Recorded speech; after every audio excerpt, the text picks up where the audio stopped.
আমার সৌভাগ্য হয়েছে শাকিব ভাইয়ের বেশ কিছু সিনেমায় এন্ট্রি সিকোয়েন্স করতে, মানে সেটা প্রিয়তমা বলেন বা হচ্ছে সুপার হিরো বলেন।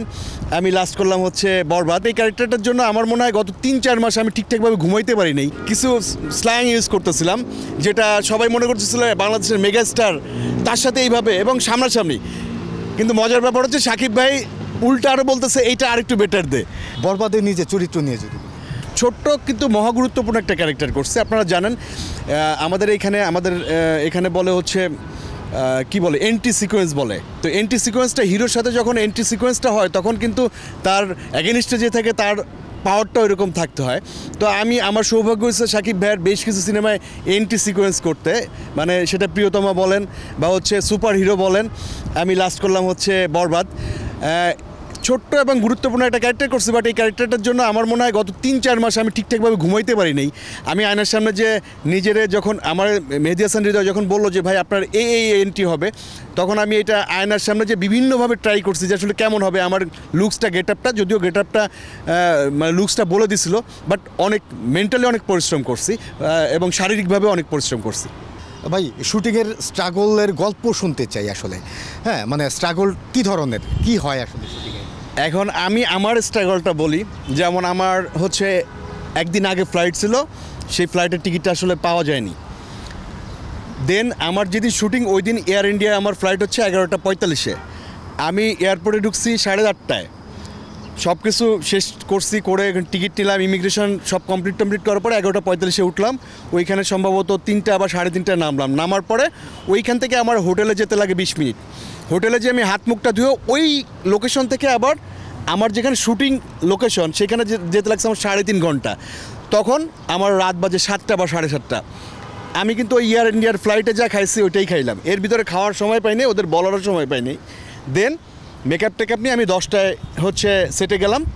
আর ওইখানে আর্টিস্টদের জন্য আবার একটু আলাদা মূল্যায়ন থাকে, ক্যারাভান থাকে। তো ওই দিন যেহেতু মেইন আর্টিস্ট ছিল শাকিব ভাই এবং আমি, তো আমার জন্য একটা ক্যারাভান, ভাইয়ের জন্য তো স্পেশালি আছে। দেন আমরা 10টায় আমরা ক্যামেরার সামনে গেলাম, আমরা 2 জন এবং কো আর্টিস্ট কয়েকশো। আমার মনে হয় ওই দিন আমি আমার ক্যামেরা প্যাক আপ হচ্ছে সকাল 8:30-9টার দিকে। ভাইয়ার একটু আগে প্যাক আপ হচ্ছে, কারণ ভাইয়ার ইয়েটা কম ছিল, আমার চেজিং মিলায় বেশি ছিল। তো এখন আপনি বলেন আসলে জার্নিটা কত মানে কঠিন ছিল, বাট ফাইনালি সাকসেস যে মানুষ অ্যাপ্রিসিয়েট করতেছে, হাজার হাজার মানুষ আমাকে টেক্সট করতেছে, অনেকের অ্যান্সার দিতে পারতেছে না। বাট ওই সিকোয়েন্সের মতো সিকোয়েন্স একটা হলে আমার মনে হয় পুরো সিনেমা না থাকলেও হয়। শাকিব খানের সঙ্গে ওই শুটিংয়ের কোনো স্মৃতি শুনতে চাই।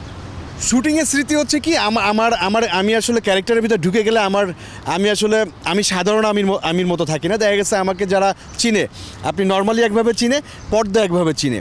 তো আমি যখন মেহেদী হাসান হৃদয় ভাইয়ের সাথে যখন করতেছিলাম, মানে রিহার্সাল করতেছিলাম, ওইখানকার যারা আরও যারা ছিল সেটের, বা অনেকেই মনে করছে যে কী হচ্ছে, মানে খুব লাউডভাবে আমরা করতেছি 2 জনে, এবং কিছু স্ল্যাং ইউজ করতেছিলাম যেটা সবাই মনে করতেছিল বাংলাদেশের মেগাস্টার, তার সাথে এইভাবে এবং সামনাসামনি।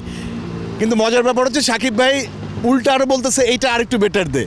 তো ওনারা আসলে আমাদের রিলেশনটা জানে না। শিল্পীরা তো আসলে ভিতরে এক আত্মা, সবাই চায় যে হচ্ছে কো আর্টিস্টটা ভালো করুক, কো আর্টিস্ট ভালো না করলে নিজে ভালো করলে হবে না।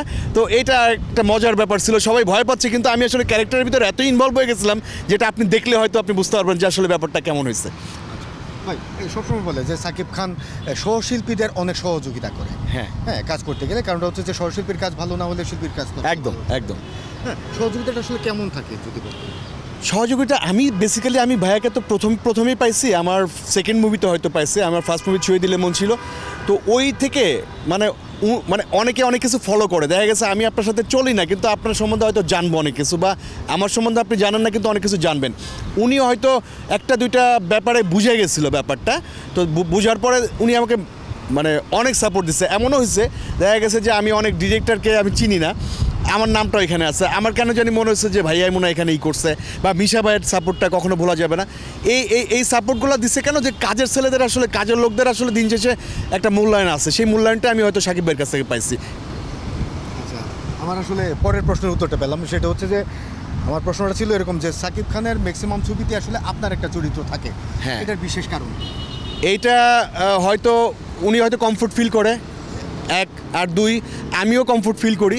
আমার দেখবেন যে অন্য অন্য সিনেমাগুলো একটু কম করা হয়, কারণ আমি একটু অন্য সিনেমা যে কোয়ালিটি হচ্ছে না তা না, কিন্তু অন্য সিনেমায় কোয়ালিটি থেকে অন্য অনেক কিছু বেশি হচ্ছে, যেটা হচ্ছে আমি যে শ্রমটা দিচ্ছি সেই শ্রমটা মানুষে দেখতেছে কিনা, আমি যে কষ্টটা করতেছি, আমার কাছে টাকাটা মুখ্য না, আমার কেরিয়ার এখন উঠতির দিকে, আমি চাইবো যে আমার কাজটা সবাই দেখুক, মানে প্রচুর অডিয়েন্স দেখুক। এই জন্য হয়তো সাকিব ভাইয়ের সিনেমাগুলো বেশি করা হয়।